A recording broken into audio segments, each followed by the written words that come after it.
Bonjour frères et sœurs en Christ. Nous disons merci à Dieu pour cette matinée qu'il nous donne. Lui qui fait chaque chose de belle en son temps. Chaque fois qu'il rassemble ses enfants, il a des choses à nous dire.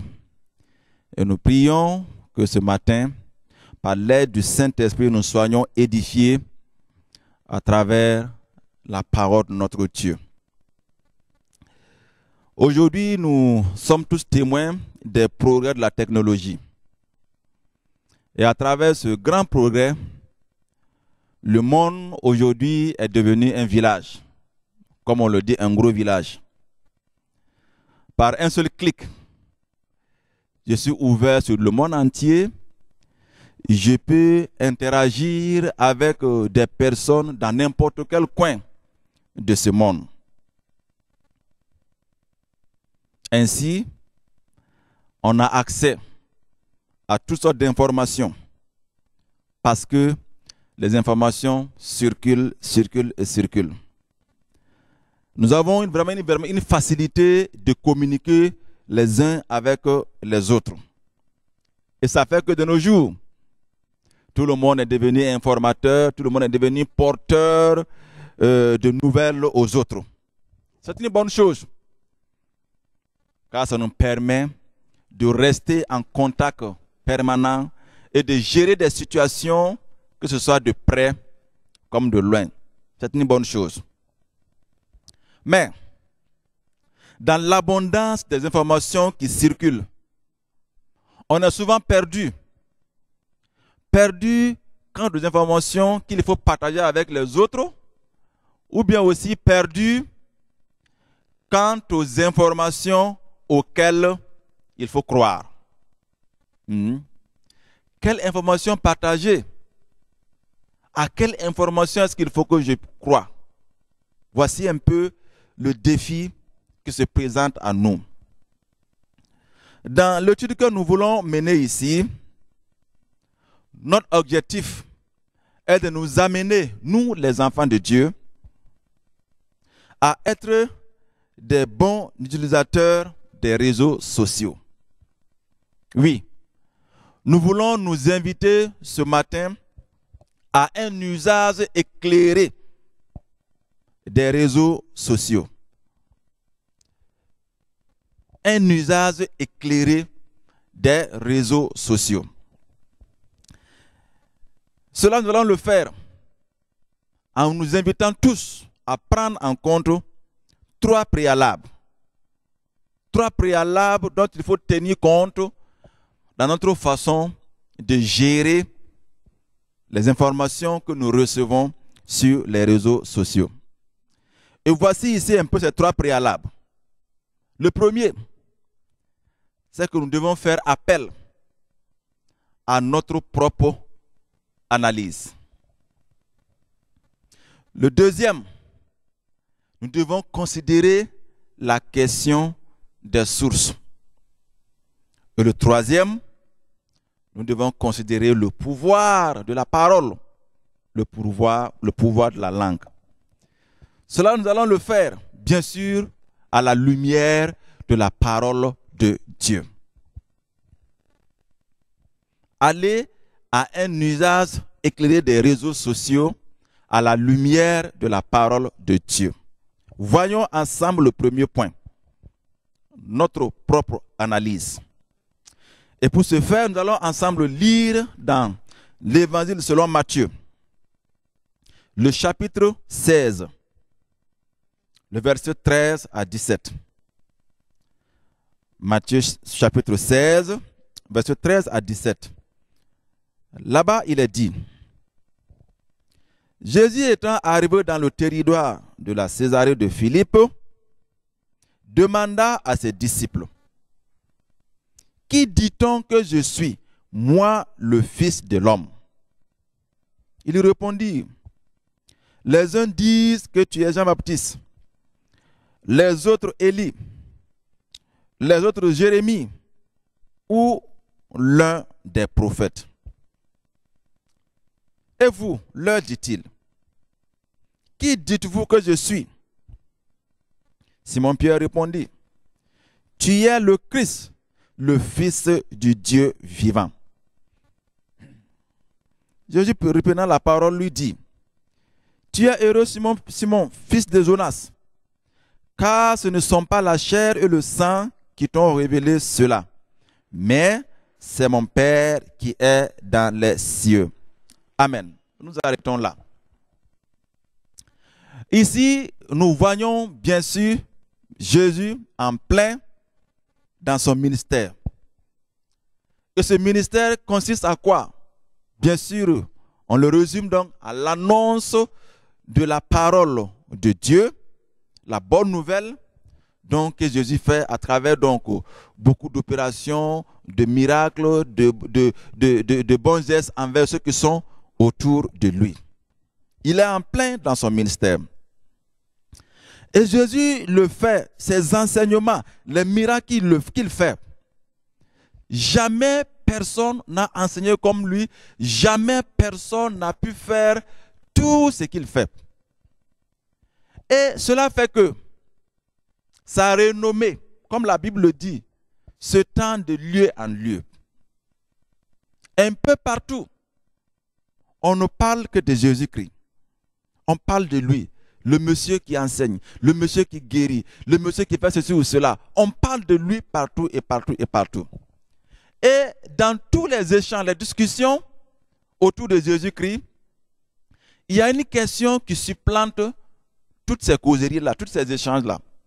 Cette question est laquelle? Cette question est la suivante. Les gens veulent savoir qui est-il exactement? C'est Jésus-là. Qui est-il?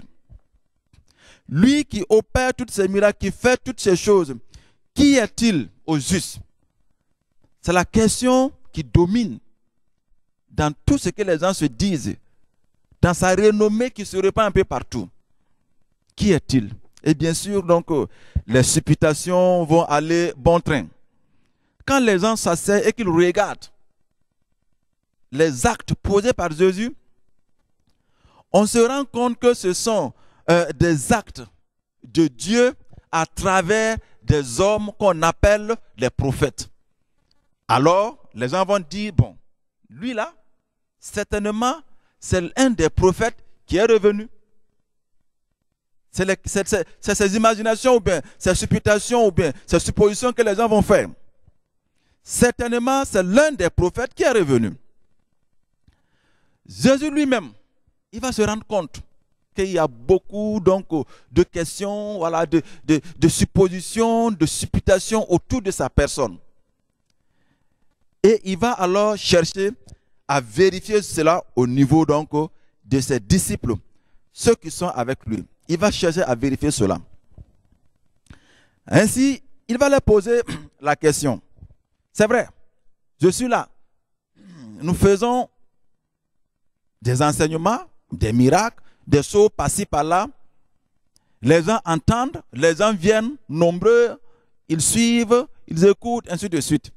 Maintenant, est-ce que vous avez entendu des gens dire quelque chose me concernant?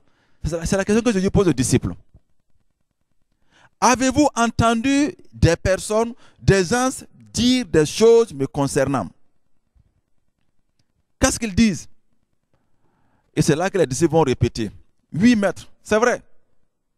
Les gens se posent des questions sur toi. Ils veulent savoir qui tu es. Et il y en a qui disent que, voilà, tu es Élie. D'autres disent que tu es Jean-Baptiste. D'autres encore disent que tu es Jérémie ou bien encore, en tout cas, l'un des prophètes. Voilà ce que les gens disent de toi, maître. Bon, nous voyons à travers le texte que Jésus n'a pas fait de commentaires sur ce que les disciples ont dit, mais ce qui est important, c'est qu'il va s'adresser directement à eux, aux disciples. Il va s'adresser à eux. Il dit, mais vous qui êtes à mes côtés tous les jours, on mange ensemble, on dort ensemble, ainsi tous les jours. Vous là, que dites-vous que je suis? Selon vous, qui suis-je? C'est la question que Jésus va retourner aux disciples. C'est vrai, les gens ont dit pour eux, selon ce qu'ils ont compris, ce qu'ils ont vu. Ils ont dit pour eux, et vous, Que dites-vous? Comme nous l'avons dit, il y a ici, dans ce texte, un sujet qui occupe toutes les causeries, tous les échanges. On pourrait dire qu'il y a un sujet qui est à l'actualité ici. Et c'est Jésus-Christ. C'est lui qui est à l'actualité. Et le sujet qui domine cette actualité est que les gens veulent savoir. Jésus là, il est qui? Qui est-il au juste? Qui est-il au juste? Et nous voulons nous amener à comparer cela avec l'actualité que nous vivons aujourd'hui. Ce qui est dans toutes les causeries, tous les échanges, les discussions, les débats. De la manière qu'on parlait de Christ un peu partout. Aujourd'hui, sur toutes les lèvres, nous parlons du coronavirus. On parle de ce virus un peu partout. Et il y a beaucoup de questions donc, qui se soulèvent autour donc, de ce virus-là. Beaucoup de questions autour de ce virus. Voici quelques-unes de ces questions-là. Les gens se posent la question de savoir qu'est-ce que c'est au juste, ce virus-là? Qu'est-ce que c'est? Une question qui se pose. On se pose la question, comment s'est-il déclenché? C'est une question qui se pose. Comment ce virus s'est déclenché? Une autre question. Comment se transmet-il à l'homme, ce virus? Comment il se transmet? Une autre question en tout cas qui est là, comment s'en protéger? Qu'est-ce que je peux faire pour me protéger de ce virus, de coronavirus? Ou bien encore, les questions sont là, hein? Comment peut-on soigner les personnes qui sont atteintes par ce virus-là? Et les questions continuent. Les questions continuent. Oui, les questions continuent. Et ces questions donc qu'on se pose sur ce virus-là sont à l'origine donc d'une pluie de déclarations et de contre-déclarations à travers les réseaux sociaux, à travers les médias. Des déclarations et des contre-déclarations. Chacun veut faire passer son point de vue. Chacun veut être celui qui détient la vraie information. Chacun veut être le premier à informer les autres. Voici un peu le milieu dans lequel nous sommes. Nous qui sommes enfants de Dieu. Et la réalité, c'est que en tant qu'enfants de Dieu, nous sommes souvent laissés emporter par la masse en commençant donc à partager, à croire à des informations sans savoir réellement est-ce que ces informations-là sont vraies. Nous prenons les points de vue, les idées, les considérations des gens par-ci par-là et nous en faisons une vérité sans chercher vraiment au fond.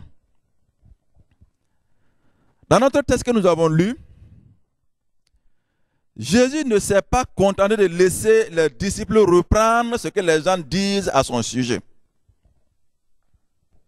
Oui. Il ne s'est pas contenté seulement de cela, mais il va inviter les disciples à regarder la situation de leur propre point de vue pour donner une réponse. Oui. Les gens parlent. Il y en a qui disent que je suis Jean-Baptiste, Élie, Jérémie ou encore l'un de ses prophètes. Ça c'est dit. Mais et vous? Qui dites-vous que je suis? Les informations que nous prenons de gauche à droite sur ce virus qui est à l'actualité, le coronavirus ou le Covid-19. Qu'est-ce que nous faisons? Comment nous les traitons? Comment nous les analysons? La question de Jésus ici, c'est une invitation lancée aux disciples à faire une réflexion, une analyse à partir d'un certain nombre de vérités, avant donc de donner une réponse. Oui. Jésus invite les disciples à faire une analyse, une réflexion à partir d'un certain nombre de vérités pour répondre. Et on peut se poser la question de savoir quelles sont ces vérités-là? Quelles sont les vérités sur lesquelles les disciples devaient s'appuyer pour pouvoir donner la réponse exacte quant à ce qui concerne l'identité de Jésus-Christ? Alors, notons que les disciples, ils étaient aux côtés de Jésus-Christ à tout moment. Matin, midi, soir, nuit, tout moment, ils étaient ensemble. Ils mangeaient ensemble, ils partageaient tout ensemble. Et ces disciples donc avaient la possibilité ou le privilège d'entendre, de comprendre, de voir des choses que la foule n'a pas. Ils avaient la possibilité de comprendre, d'entendre, de voir des choses aux côtés de Jésus-Christ. Des choses que, voilà, la foule n'a pas. Oui. Les disciples, qu'est-ce que même titre que la foule, ils voyaient Jésus faire des miracles. Oui, eux tous ils le voyaient faire des miracles. Mais les disciples, par leur proximité, voilà, avec Jésus-Christ, voyaient bien sûr d'autres choses que le monde n'a pas. Alors Jésus invite les disciples ici à prendre en compte les vérités reçues à cause de leur proximité avec lui pour répondre, pour savoir la vraie réponse et dire qui il est. Oui. Tenez compte de la proximité que vous avez avec moi. C'est l'invitation que Jésus a lancée ici aux disciples. Et comme nous le savons, la vraie compréhension de Jésus-Christ nous est donnée par Dieu. La vraie connaissance de Jésus-Christ nous est donnée par Dieu. C'est par son esprit que nous sommes éclairés, que nous sommes illuminés pour savoir, pour comprendre qui est Jésus réellement. Et c'est pour cela que Jésus va dire à Pierre. Oui, Jésus va dire à Pierre qui va répondre. Jésus va lui dire, ce ne sont pas le sang et la chair qui t'ont révélé cela, mais mon Père qui est dans les cieux. Oui. C'est mon Père qui est dans les cieux. C'est lui qui a permis à toi, Pierre, de pouvoir répondre et de dire la vraie réponse, ça veut dire que je suis le Christ, le Fils du Dieu vivant. C'est le Père qui a révélé cela à Pierre. Et nous remarquons que les disciples, à travers Pierre, ont trouvé la réponse à cette grande question d'actualité à travers la réflexion éclairée par Dieu. La grande question qui fait l'actualité, à savoir qui est Jésus, les disciples à travers Pierre ont trouvé la réponse grâce à une réflexion éclairée par Dieu, une réflexion à laquelle Jésus les a invités. Oui. Jésus les a invités à cette réflexion. Et de façon éclairée par Dieu, Pierre va répondre. Prendre du temps pour nous asseoir, pour analyser. Prendre le temps pour nous asseoir, pour analyser. Avant de parler, avant d'agir, avant de partager une information quelconque. Oui. Quel type d'analyse devons-nous faire pour être éclairés sur les nombreux sujets que nous recevons de nos jours sur le coronavirus? L'invitation à la réflexion. Les gens disent, mais nous, qu'est-ce que nous disons? Comment devons-nous ou comment pouvons-nous arriver à faire notre propre opinion sur toutes ces informations que nous recevons autour de nous? Le mot d'ordre général que nous devons donc garder à l'esprit est que nous ne devons pas partager systématiquement tout ce que nous recevons. Parce que beaucoup de choses nous arrivent. Beaucoup de choses sont dites. De la même manière que beaucoup de choses avaient été dites sur l'identité de Jésus-Christ. On ne doit pas tout partager systématiquement. Notre analyse doit prendre en compte l'effet que l'information que nous partageons aura sur les gens. Oui. Notre analyse doit prendre en compte l'effet que l'information que nous voulons véhiculer aura sur les gens. Et les informations qui circulent aujourd'hui sur le coronavirus là, voilà, ils ont plusieurs effets. Il y a plusieurs effets.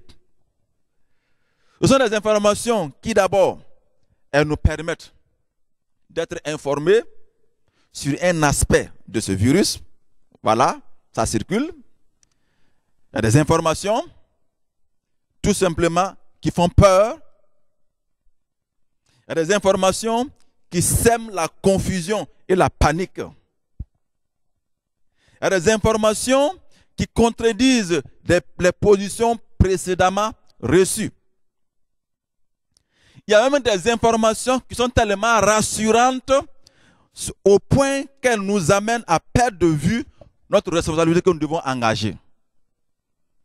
Ça veut dire que quand vous les recevez, c'est tellement que ça rassure et qu'on oublie que nous n'avons plus rien à faire. Il y a aussi des informations qui sont justes et vraies sur ce virus. Et ça continue, ça continue, ça continue. Et nous le répétons encore. Notre analyse doit prendre en compte l'effet que nous voulons que l'information puisse avoir sur ceux qui nous écoutent. Oui. Cet effet-là, l'effet-là, nous le découvrons à travers notre propre analyse.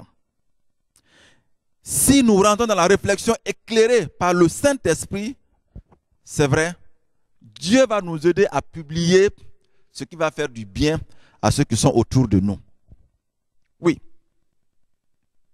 Dans la réflexion, dans le petit temps que nous allons mettre à côté et éclairer par le Saint-Esprit, Dieu nous permettra de pouvoir comprendre l'effet de une telle information et de la publier autour de nous.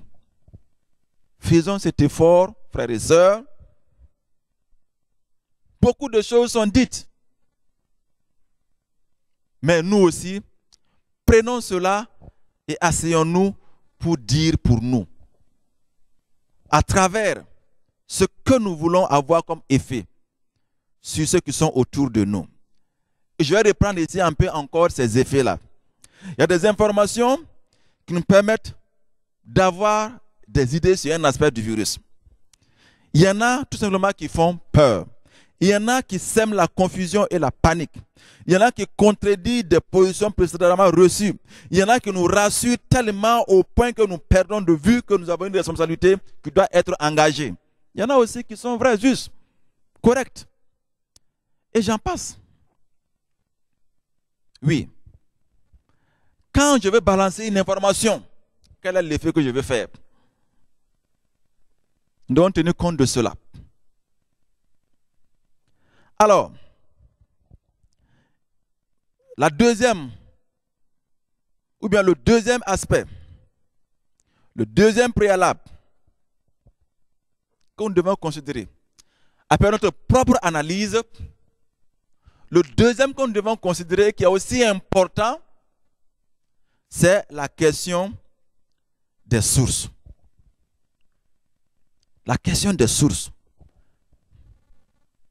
C'est le deuxième préalable qu'il faut qu'on prenne en compte. La question des sources. L'information que je partage, que je vais véhiculer, elle vient d'où? Elle vient d'où? Et à travers la Bible, nous voyons que la question des sources est capitale, occupe une place importante dans le discours que nous trouvons dans la Bible. Nous allons prendre ici ce matin le cas de Moïse. Moïse que Dieu a choisi pour qu'il aille, pour libérer Israël de l'esclavage en Égypte. Alors, lorsque Dieu a visité Moïse et que Dieu veut l'envoyer pour libérer les enfants d'Israël, il y a un point qui a fait débat. J'allais dire un point qui a fait débat entre Dieu et Moïse. Un point qui a fait débat. Et ce point-là, c'est lequel? Ce point-là, c'est la crédibilité du message que Moïse va apporter aux enfants d'Israël et au Pharaon. La crédibilité de ce message-là a fait débat.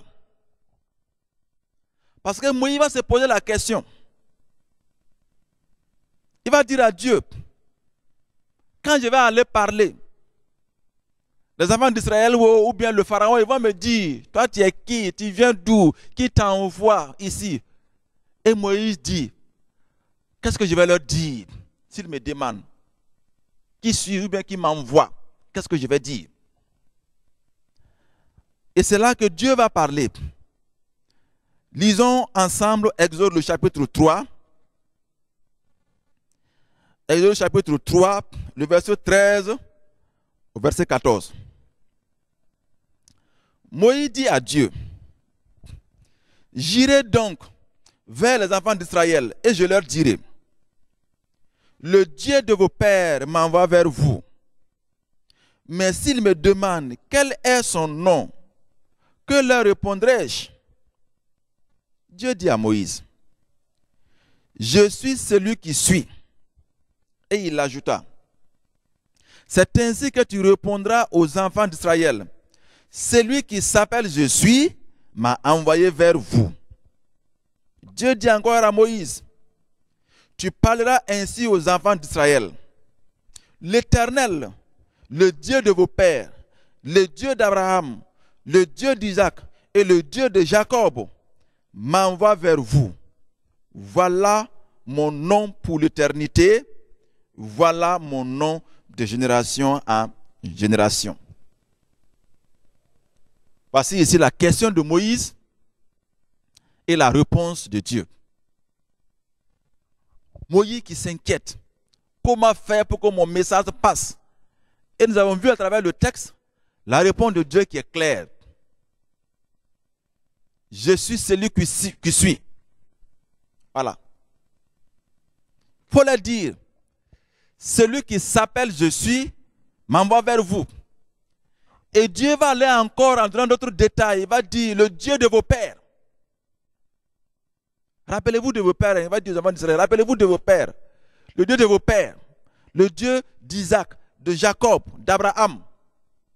C'est lui qui m'envoie vers vous. Et les enfants d'Israël comprendront que le message que Moïse est en train de leur apporter ne vient pas de lui, mais vient d'une source sûre. Cette source qui est le Dieu de leur père. Le Dieu de leur père, dont ils ont certainement entendu parler. C'est ce Dieu-là qui envoie Moïse vers eux pour leur parler. Oui. La question des sources, comme nous le disons, elle est importante et occupe une place capitale dans la Bible. Les prophètes de la Bible vont s'identifier clairement comme des porteurs du message du Dieu vivant. Oui. Tous les prophètes, ils vont s'identifier clairement comme ceux-là qui portent le message du Dieu vivant. Par exemple, en Ésaïe chapitre 1, verset 1, il a écrit « Prophétie d'Ésaïe, fils d'Amoth ». Il se présente. Pour qu'on sache qui il est. Il n'est pas tombé du ciel. Ce n'est pas un homme fictif. Il est réel et il a une famille. On peut lire dans Michée 1.1. La parole de l'Éternel fut adressée à Michée, fils de jette. Pour dire encore que ce dernier-là n'est pas un personnage fictif. Il n'est pas tombé du ciel. Il est réel, il existe. Il a une famille. Et c'est lui que Dieu envoie. C'est lui que Dieu a pris comme ce messager.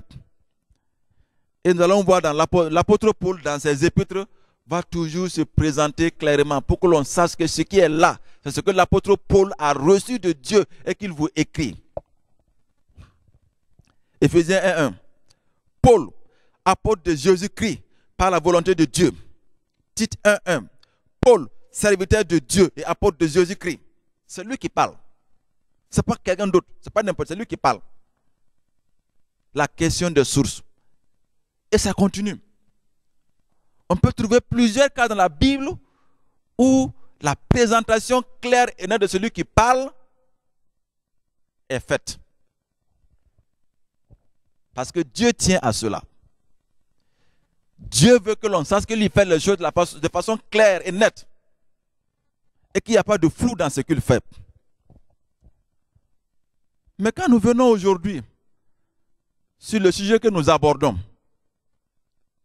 l'actualité aujourd'hui, coronavirus, il y a un véritable problème de source qui se pose avec les informations que nous recevons et que nous partageons aujourd'hui. Un véritable problème de source. Et nous devons faire attention à cela. Oui. Nous devons faire attention à cette question des sources. Pourquoi? Parce qu'aujourd'hui, comme nous le savons, avec le progrès de la technologie, le progrès scientifique, tout est presque possible. Oui. Avec ce progrès, tout est presque possible. Qu'est-ce que nous pouvons voir à travers ce progrès-là? À travers ce progrès, quelqu'un peut s'asseoir dans sa chambre et produire un document texte, audio ou vidéo et le balancer sur Internet. Et tout le monde se rue sur ça. Alors que le gars est assis dans sa chambre là-bas, il s'est imaginé des choses, il a mis sa voix ou bien il a truqué un ordinateur pour mettre la voix de quelqu'un et balancer. Et tout le monde se rue dessus. Nous devons faire attention. Nous devons faire attention, pourquoi? Parce que avec le progrès donc de la science, on peut transporter quelqu'un sur un plateau de télé et lui faire dire des choses là-bas. On peut te transporter mais sur un plateau de télé. Ton image, ta photo est là et tu parles. Et tu défends une cause. Alors que tu es là chez toi, tu n'es au courant de rien. Il faut faire attention. Parce qu'avec ce progrès, on peut même créer des personnes fictives qui vont animer une émission sur un sujet donné, sur un plateau de télé. Des personnes fictives qui n'existent nulle part. Mais vous allez les voir en train d'animer un sujet, et d'animer un débat sur un sujet sur le coronavirus, et les gens prennent, ils balancent sur Internet. Nous devons faire attention. Parce que le message vrai de quelqu'un peut être transformé pour lui donner un autre sens. Cela est possible avec les outils que nous avons, l'ordinateur, tout est possible. Transformer ton message, le truquer, te faire dire des choses, des mots vont sortir de ta bouche alors que tu ne les as pas dit. Il y a un véritable problème qui se pose avec la question des sources. Et nous devons faire attention. Pour ne pas balancer systématiquement tout ce que nous recevons. Nous l'avons dit au départ de prendre le temps de nous asseoir pour réfléchir. Cette information, si je la balance, quel sera l'effet sur ceux qui vont m'écouter? Et en plus de cela, nous devons nous asseoir pour chercher la source. Qui a dit? Qui a dit ça? Cet audio qui parle là, ça vient d'où? Cette vidéo que je regarde, ça vient d'où? Le texte que je lis là, il vient d'où? Et la plupart des informations que nous recevons ne sont pas suivies des sources. Ça veut dire que nous sommes amenés à faire des recherches. Oui. Il est important pour nous de ne pas croire systématiquement à tout ce que toute information que nous recevons, mais de chercher d'abord les sources. Oui. Lorsque nous ne tenons pas compte de la question des sources, nous risquons de nous trouver dans une situation difficile, bizarre. Oui, on peut se retrouver en train de faire le jeu de personnes mal intentionnées. On peut se retrouver en train donc de travailler pour une cause sombre, une cause noire. Oui, on peut se retrouver en train de rejeter l'information vraie parce qu'on n'a pas cherché à comprendre. D'où vient l'information? D'où vient cette vidéo? D'où vient cet audio? La question des sources, comme nous l'avons dit, occupe une place importante. Et Dieu lui-même tient à cela. Oui. Même si une information fait peur ou sème la panique et que la source est fiable, est vraie, c'est une information qui est bonne à prendre. Ça veut dire qu'elle nous invite à revoir des choses, à changer des choses pour affronter ce qui est devant nous. La source, elle est importante. Celui qui a dit, la personne qui a dit, cela est important. Frères et sœurs, nous sommes invités à ce travail-là. Retrouver les sources des informations. Et si cela est impossible, faisons attention. Faisons attention. Faisons attention en considérant le contenu de ce que nous voulons avancer comme message. Le troisième préalable que nous voulons aborder pour terminer, c'est la considération du pouvoir de la parole. Oui. Le pouvoir de la parole. La parole a un pouvoir. Lorsqu'on lit dans Proverbe le chapitre 18, verset 21, nous voyons ceci. La mort et la vie sont au pouvoir de la langue. Quiconque l'aime en mangera les fruits. La mort et la vie, pouvoir de la langue. Les informations que nous partageons, audio, texte, vidéo, c'est une forme de communication, c'est des formes de paroles que nous sommes en train d'adresser à des personnes. Et nous devons faire attention à cela. Nous allons lire le texte de l'apôtre Jacques sur l'usage de la langue pour terminer nos propos sur ce sujet-là. Jacques, le chapitre 3, versets 1 à 12. Nous allons lire ce texte. C'est long, mais nous allons le lire ensemble. Là-bas, qu'est-ce que Jacques nous dit? Chapitre 3, versets 1 à 12. Il est écrit: Mes frères, qu'il n'y ait pas parmi vous un grand nombre de personnes qui se mettent à enseigner, car vous savez que nous serons jugés plus sévèrement. Nous bronchons tous de plusieurs manières. Si quelqu'un ne bronche point en parole, c'est un homme parfait, capable de tenir tout son corps en bride. Si nous mettons le mort dans la bouche des chevaux pour qu'ils nous obéissent, nous dirigeons aussi leur corps tout entier. Voici, même les navires qui sont si grands et que poussent des vents impétueux sont dirigés par un très petit gouvernail au gré du pilote. De même, la langue est un petit membre et elle se vante de grandes choses. Voici, comme un petit feu peut embraser une grande forêt, la langue aussi est un feu. C'est le monde de l'iniquité. La langue est placée parmi nos membres, suyant tout le corps et enflammant le cours de la vie, étant elle-même enflammée par la géhenne. Toutes les espèces de bêtes et d'oiseaux, de reptiles et d'animaux marins sont domptés et ont été domptés par la nature humaine. Mais la langue, aucun homme ne peut la dompter. C'est un mal qu'on ne peut réprimer. Elle est pleine d'un venin mortel. Par elle, nous bénissons le Seigneur notre Père et par elle, nous maudissons les hommes faits à l'image de Dieu. De là, ainsi, de la même bouche sortent la bénédiction et la malédiction.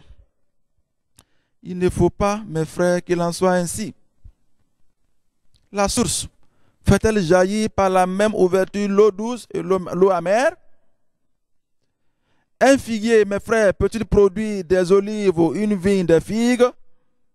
De l'eau salée ne peut pas non plus produire de l'eau douce. Ce n'est pas possible. Et nous sommes donc invités à travers ce texte-là à faire attention à ce que nous disons, à travers nos partages, à travers les informations que nous véhiculons autour de nous. Oui, les messages que nous véhiculons, ce sont nos paroles que nous adressons et que nous envoyons vers les autres. Frères et sœurs, oui. C'est une interpellation pour nous ce matin à revoir notre façon d'utiliser ces réseaux sociaux. Pas seulement à cause du coronavirus, mais que cela soit dans notre vie de tous les jours. Oui. Que dans la vie de tous les jours, quelle que soit l'information sur quelque sujet que ce soit, prenons le temps pour analyser. Vérifions les sources. Et faisons attention à ce que nous allons dire parce que la parole a un pouvoir. Les réseaux sociaux, il est difficile pour nous de nous en départir aujourd'hui. Mais nous devons chercher à en faire un bon usage. C'est une réflexion que nous avons amorcée sur cette question parmi les frères et sœurs. Mais nous invitons encore qu'il y ait d'autres voix, d'autres frères, d'autres sœurs, d'autres hommes de Dieu qui viennent encore approfondir cette réflexion pour nous aider à un bon usage de ces réseaux sociaux-là. Comme je l'ai dit, il est difficile pour nous de nous en départir aujourd'hui. Et vivement que d'autres voix viennent encore éclairer les enfants de Dieu sur l'usage de ces moyens, afin que nous continuions d'être la lumière du monde, comme la Bible le dit de nous. Que Dieu nous bénisse ce matin, dans le nom de Jésus-Christ. Amen.